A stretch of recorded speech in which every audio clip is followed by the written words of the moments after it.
عربي او اوروبي او امريكي او اي حاجه، احنا في حاله، احنا دايما حتى الشعوب اللي في اوروبا وفي العالم في امريكا لو في حيوان حد قاسى عليه او اذاه بيطلع حقوق الانسان وحقوق الحيوان وحقوق الدنيا كلها.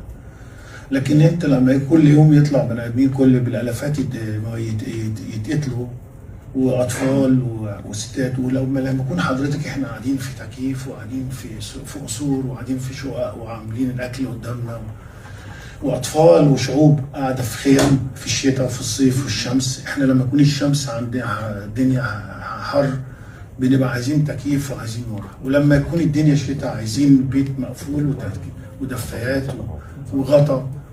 الشعب الفلسطيني قاعد في العراء، يعني اطفال ما بيصعبش عليهم، اطفال اللي احنا بنشوفهم مش لاقيين ياكلوا، اللي هم فيه المرض والوباء اللي ممكن من قله الاكل ومن قله النوم ومن قله العيشه.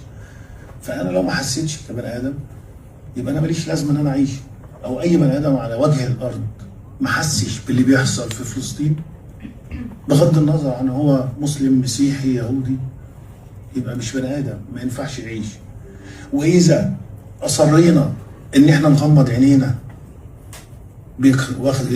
ناخد قرار، واللي في الناس اللي في ايدها القرار تحط نفسيها وتحط اولادها ان هم يقعدوا يوم واحد بس، حتى يقعدوا في الشارع في الشمس وفي المطر وفي الساعه، يقعدوا بس كده يجربوا هيعيشوا ازاي.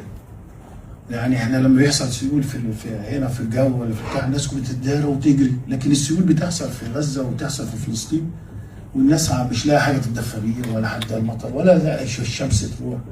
فانا بقول عار علينا كلنا، عار على العالم كله، مش الوطن العربي بس وافريقيا، لا عار علينا كلنا، وعار على اصحاب القرار اللي سايبين بني ادمين زينا زيهم. احنا احنا كلنا زي بعض، لينا عينين ووش وراس وجسم، يعني الناس دي عادي جدا. النهارده في 1000 و2000 3 4000 وقعوا اتضرب في صاروخ عادي ماتوا، واحنا هنا الشعوب كلها بما في اوروبا وامريكا بنبص على حاجه ثانيه، محتمل ممكن يكون الناس بيوروا لهم صوره ثانيه خالص بغض النظر عن الاديان.